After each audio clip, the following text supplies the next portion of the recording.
Hey, what's going on, everyone? This is Mitch. Good Sunday evening to you all. Hope you guys have had a great weekend. It's over. I know that kind of stinks, but about to head into another work week. But hope you guys had a nice weekend, are feeling great out there, and just having yourselves a great evening. But we're going to discuss a lot of things in this video. I'm going to definitely timestamp this video. So you'll be able to just kind of tune in to what you want to tune into, which I understand. Tomorrow we're going to have a quick hitting snow event that's going to affect areas from Oklahoma all the way up to Maine and everywhere kind of in between the path of this storm. It could turn into maybe more of a bigger event for the Northeast, and then just kind of in the middle, just fizzle out a little bit. But I think tomorrow accumulating snow is actually forecasted for Oklahoma. It could be a nice little snow event, even Oklahoma City, especially points west. We'll talk about that in the very beginning, and then we'll break down a potential system that I'm watching for maybe the end of the work week, maybe getting into this coming next weekend. So this coming weekend, and it's funny, the GFS and the Euros kind of almost flip-flopped. The GFS certainly still has a storm, but the Euro is certainly throwing a big storm. So we're going to talk about that, but I'm not telling you that's going to happen. We're going to go over all the model data, and once we can latch on to an actual threat, we'll start to break down. Remember last winter just talking about pieces of energy, and we'll really go into what could potentially and potentially not bring these systems together. Remember, I don't like to just jump on here, show you guys snowfall maps, and then head on out. I know that's what a lot of the audience wants to see, but I'm always going to get a little bit scientific with you, or nerdy, whatever you want to say. I don't care. But I definitely think that it's important that people understand what goes into this and talking about. So if you guys have not subscribed, certainly consider doing that. Like the video if you like it. And if you guys got anything that I can pray over, please put it in the comments below. It gives me an opportunity to pray over it, and it gives others an opportunity to do so too. Certainly, I think an active week as far as winter weather coming up. I know a large portion of my audience is here in the Southeast and the South in general. It's not our turn yet, but I can tell you, if this was maybe a month later into December, it would be. But we'll talk about potentially how close. And I can tell you, old man winter is here to stay, maybe through at least Thanksgiving.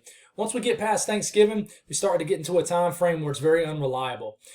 Even out to Thanksgiving's unreliable enough. But you see these purples right here. This is winter weather advisories, not winter storm warnings. So you actually got a winter weather advisory in Oklahoma City, Amarillo, and then you got many winter weather advisories up into Kansas. So we're expecting some winter weather tomorrow. This is starting tomorrow. And then this winter weather advisory way up here in the Maine is for snow that's actually falling right at this moment. More so rain in the down east areas, but if you're going up into the northern large counties, these counties are almost the size of states. Not literally, but, I'm just being funny. But anyways, you guys are certainly seeing some November snow up here, which is definitely not unusual at all for Maine. But let's talk about this first system. So let's break it down, talk about what could potentially happen. We're going to take a look at the latest long-range HRRR model, which it kind of stinks at the time frame of making this video because another long-range HRRR model is about to come out in the next hour. But latest one is still good information. We're starting off around 7, 8 a.m., give or take an hour, based off what precipitation's falling. And you'll notice, if you're looking on radar, you'll start to see some precipitation out there. Snowing already as the sun's coming up for the panhandle of Oklahoma, maybe small sections of the panhandle of Texas. Already snowing in far southwest areas of Kansas. This continues, and the moisture really blossoms throughout the morning hours. And you'll notice, you'll be looking west in Oklahoma City, and this is certainly where the snow will be falling at first. Amarillo is going to be a tough area because I think the precipitation really gets going probably just east of Amarillo. But I definitely think the panhandle of Oklahoma, and certainly portions of especially the eastern panhandle of Texas, is certainly going to see, I would say, maybe potentially one to as much as 3, maybe an isolated 4 inches of snow. But what you can tell here is low pressure is developing down here. And there's going to be a period of very heavy snow. I wouldn't say very heavy, but heavy snow that begins to develop and then moves closer to Oklahoma City. So, if you're in western Oklahoma, not really the panhandle so much, but just the western areas of Oklahoma right in here, heavy snow potentially. Moderate to heavy snow moves in. morning time into around midday. And I really think around the midday time frame, give or take an hour, like I always say, snow begins to move in. And this could, for Oklahoma City and surrounding regions, this could really start off, yeah, I'm sure as light snow, just like when the storm moves in, it starts off as light rain and then it picks up really quickly. But I really think it could switch to a light to a heavy snow very quickly into the midday to early afternoon time frame. And I know you're seeing green right here, but this is snow falling. The rain snow line's down here. This is snow falling. I'm looking at the composite reflectivity type, and I like it. It just always looks prettier to me, so I always like using it here on Weather Bell. But this is developing. This is moving through. Remember, these greens, this is snow. This is not rain. This is snow. And notice here, the HRRR model has the rain snow line getting all the way down here on the Oklahoma-Texas state line. I think Dallas is just going to see a cold, potentially several hour period of maybe some moderate to heavy rain. Who knows, maybe a sleet pellet can mix in or something. But Dallas, Fort Worth area and northeast Texas, this definitely isn't y'all's storm. But snowing, Tulsa, Oklahoma City, we're getting into the evening hours. This is beginning to move into Arkansas, and I really think Fayetteville, even though the National Weather Service is only talking about less than an inch of snow, I think Fayetteville could get between 6 to 9 p.m. a period of some heavy snow that you just never know if they could drop a quick 1 to 2 inches. Fayetteville being right in this area of Arkansas, and then you got snow moving into southwest Missouri. Certainly think there could be I would say a 2 to 4 5 hour period for Fayetteville and areas of northern Arkansas and southern Missouri of some snow. Now, the HRRR model likes showing this, and here we go. First off, let's stop this here and let's talk about Oklahoma snowfall accumulations. Then we'll move to Missouri. National Weather Service for Oklahoma, there's this weird little glitch here, and that's just because two National Weather Services do not agree on snowfall totals. So there's just kind of a weird little glitch here, but just imagine this being more closed up. And there's going to be potentially in the northern panhandle of far northern panhandle, just the northern 5 counties of the panhandle of Texas, and then the panhandle of Oklahoma certainly could get 2 to 4 inches of snow. And then Oklahoma City being right into here, I really think the heaviest snowfall will probably be just here, west and southwest. But if you turn around and you look at the National Blend of all models, same kind of deal. Models are picking up on this little dry slither right here in far northeast areas of Oklahoma, southwest Missouri, and then southeast areas of Kansas. We'll see if that unfolds. I can tell you the GFS really likes the idea of a ton of snow. So I think this leaves the door open for an overachieving event with this. And I think what makes this possible is because precipitation is going to really amplify due to a developing and deepening low pressure in Texas. And this isn't going to be light precipitation. This is going to be some heavy precipitation in Oklahoma. So this is going to open the door for, I would think, maybe some 1 to 2 inch per hour rates in areas of Oklahoma, even getting into Missouri and areas of Arkansas as we're getting into the evening hours. So we'll certainly watch this. The European The European is certainly liking more of the National Weather Service National Blend of all models forecast. So I would say the GFS is an outlier right now. We move into the Missouri area, northern Arkansas, Illinois, Indiana, areas of Iowa, and we'll see how this is continuing. We're getting to the middle of the night at this point. This is around probably 10, 11 p.m., around midnight. One thing you watch for is this little dry area. There could be an area of heavy precipitation down here and an area of heavy precipitation up here in north central Missouri. Will this fill in? I think it will eventually, but I think it's going to leave somebody robbed of some snow. Is that going to be central Missouri? Is that going to be somewhere in Illinois? We're just not sure. But, I mean, you stop it right here. You look at around, I never like to say in a precise hour because this is just model guidance. But, anywhere from 11 p.m. to maybe midnight, I mean, the snow is falling pretty heavily in areas of northern Arkansas, especially northwest Arkansas, southern areas of Missouri. And eventually, I really think that if you're in far southeast Missouri, and this isn't definitely going to be an event for Kentucky, really like this one was a couple days ago, about 36 hours ago. But, I mean, for Missouri, for example, for this section of Missouri, a 1, 2, 3, 4, 5, 6, 7, maybe as much as an 8-hour period of snow. And then you got lighter snow up here in Iowa, but it's going to be colder, so it's going to accumulate a little bit easier.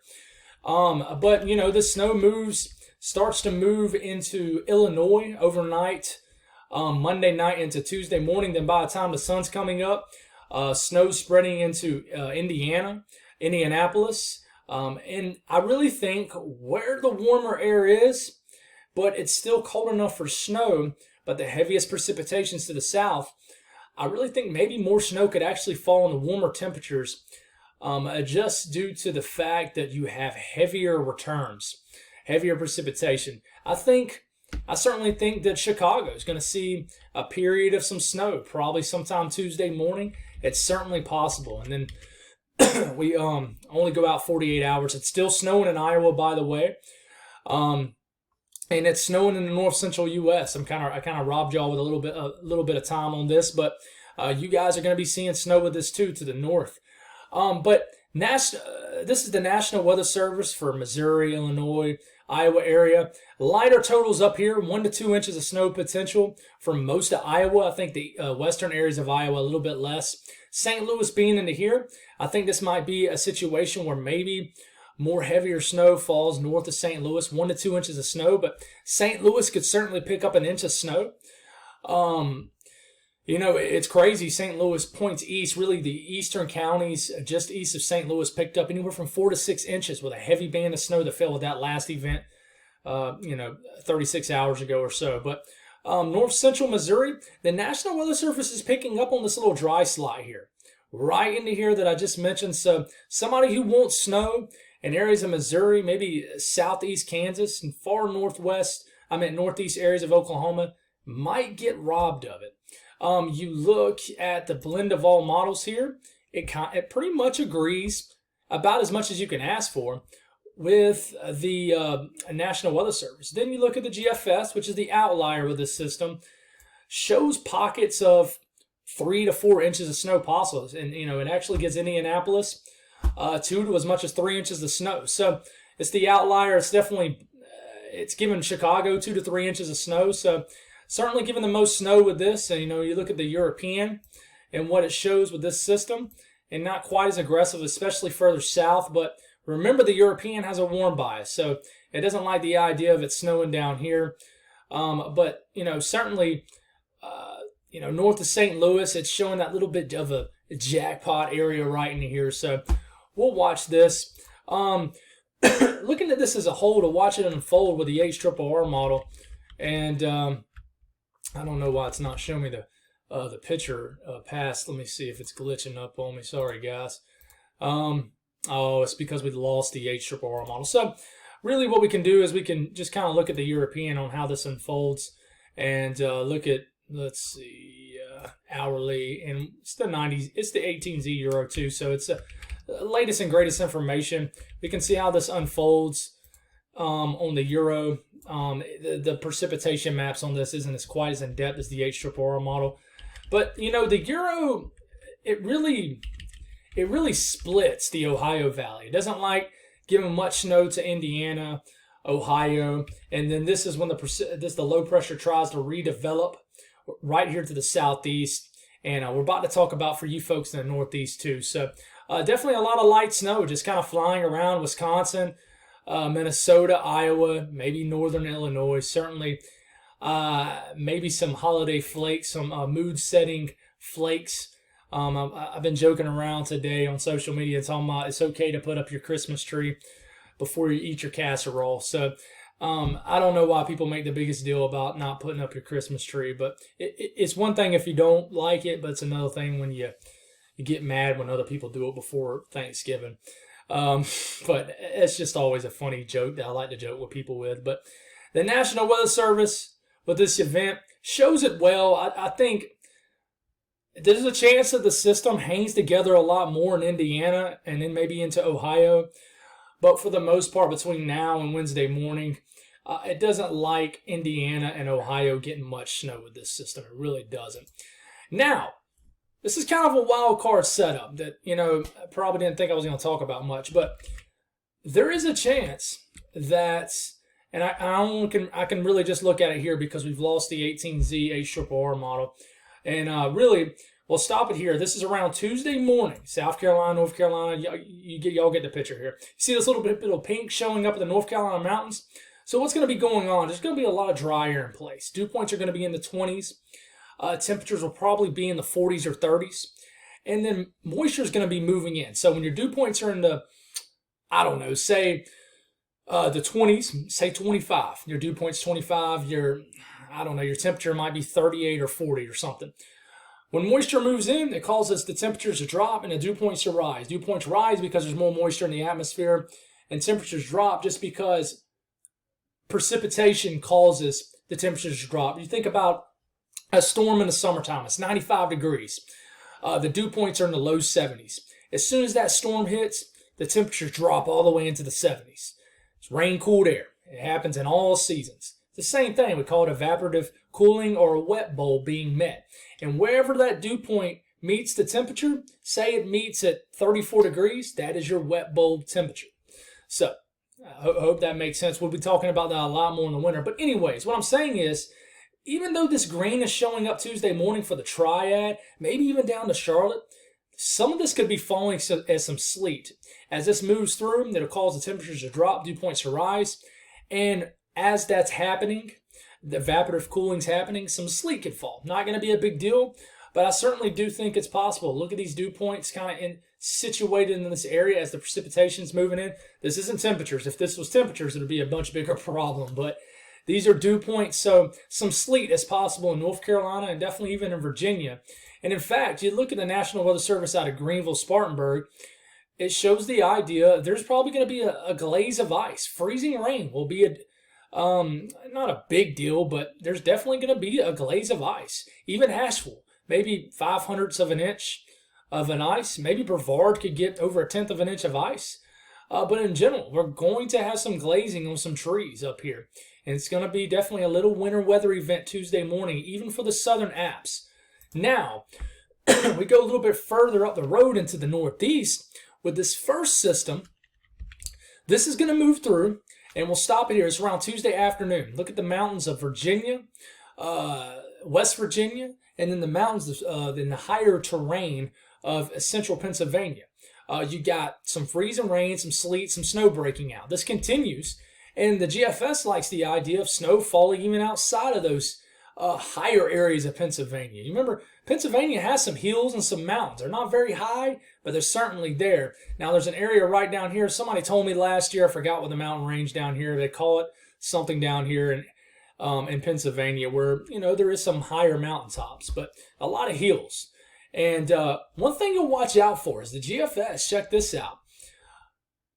Late Tuesday evening, I'm talking about late, there could be a period of snow that falls even as far south as maybe Connecticut, Massachusetts, maybe even Rhode Island, before the warm air advection moves through, switches this to a cold rain from New York City to Boston. But there could be a period ahead. The European shows it too, which is about what I'm about to show you. But the GFS brings this in. It's a nice little winter event. Wednesday morning, really cranking up for the interior mountainous areas of the Northeast. And this moves through. We're getting into Wednesday midday. And this brings even more snow to Maine, but definitely to areas in southern sections of Maine too. Outside the system's happening right now, and it's snowing just more in the northern terrain of Maine. But this moves through. And then, we look at the European on how this can unfold. Same kind of situation. Let's back it up. We're a little bit too far ahead. The European brings this precipitation in. Same kind of deal. We're talking about late Tuesday night. Some snow breaking out, light snow breaking out over Pennsylvania. This will move into New York State in the middle of the night, Tuesday night to Wednesday morning. We're waking up Tuesday morning, and the European likes a nice burst of snow for Massachusetts. And certainly maybe the far northern fringe of Connecticut. Notice this is just one model run, but we're certainly inside 100 hours, and we got to take these models a little bit serious. We'll be in a lot better range of these short-range models tomorrow, and we can see if there's going to be any kind of front-end thump of snow for even southern New England. We'll watch for this, but this turns into a nice winter storm if you would call it a winter storm, of several inches of snow. Vermont, New Hampshire, and more widespread areas of Maine, even areas of western New York State.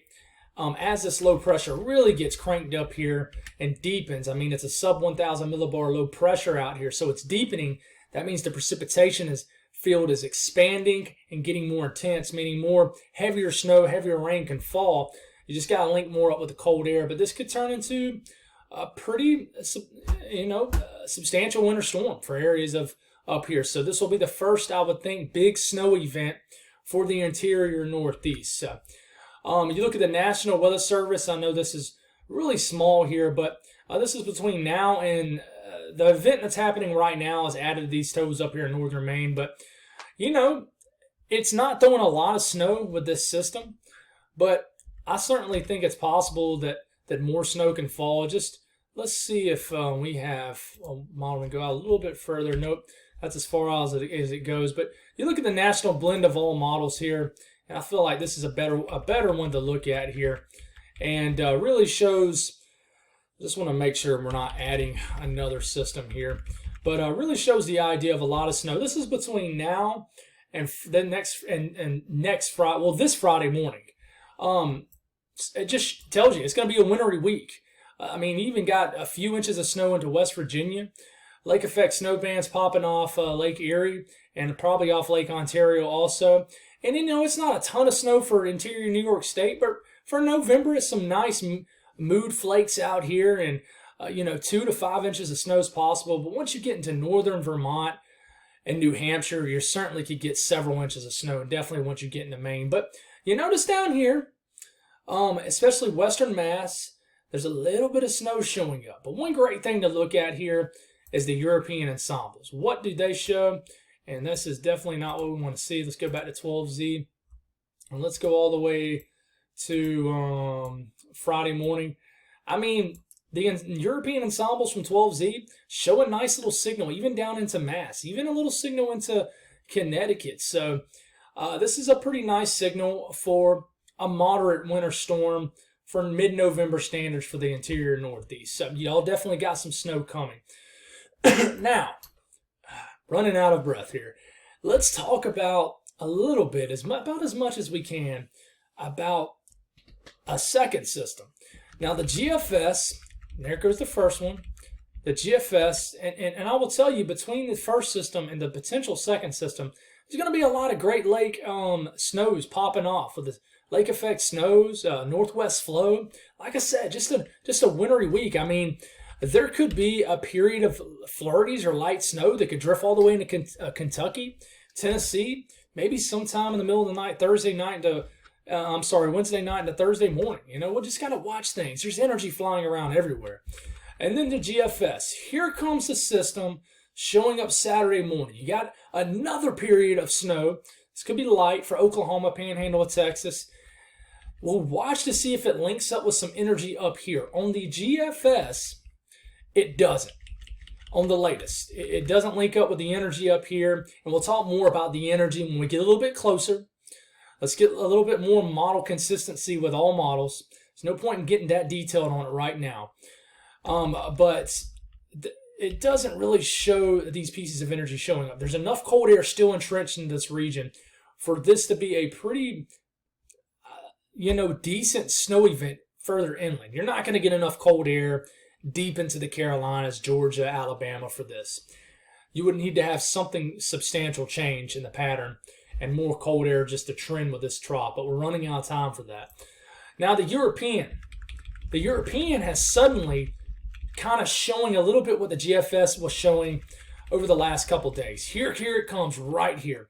We'll stop it right here. This is around Saturday evening. Deep low pressure, pretty far south, developing just off the coastline of Louisiana. You got a cold rain overspreading the deep south states. Perfect track if we were in December, January, and February, maybe for a further south winter storm. But it's November. We just don't have enough cold air really entrenched. But look at this. Higher elevations of Tennessee, North Carolina, there's enough cold air here for this to be wet snow if the European is correct. And look at these blue lines here, that 540 line. It's just think of that as there's a lot of cold air. In fact, you look at this, and when you flip at the temperatures for this same time frame, and look at all the precipitation right here, and then I'll flip and look at temperatures for the same time frame, guys. And I mean, there is cold air really close by, 30s in Tennessee, 30s in Kentucky. So you know, you got a lot of cold air nearby. You really do. You keep this rolling, you're getting into Sunday morning. I mean, look at this. There's on the cold side of this, on the far northern fringe of this precipitation, you got snow falling in areas of Virginia. But one thing, look at this. Low pressure pops off, begins to strengthen, and then this turns into a rain switching to heavy snow for Washington, D.C., up to Philadelphia, even New York City. It's probably all the way up to Boston. Boston would get a burst of really heavy snow. So look at this. You know, this is really close to a significant November winter storm, early season winter storm. But guys, it's one model run. It's one model run. Just remember that. And in fact, you know, you look at the duration of that storm, and then let's go on and look at the European ensembles. What kind of signal is there for that winter storm? And we'll go, let's make sure we go back to the 12Z.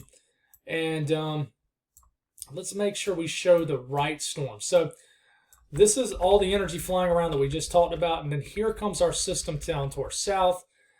And notice there's not much of an increase. I mean, there's a little bit of an increase. You see how it jogs south. But in general, not a great signal. So it's just a run, right? Let's see if we can get more. Let's see if the ensembles will support it. But for now, they really don't. So that's all I got, guys. Thank y'all for tuning in. Video went way longer than I thought it was going to go. But, you know, that's just how it goes. Y'all have a great start to your week. I'll be with y'all in the morning. God bless. Have a great night.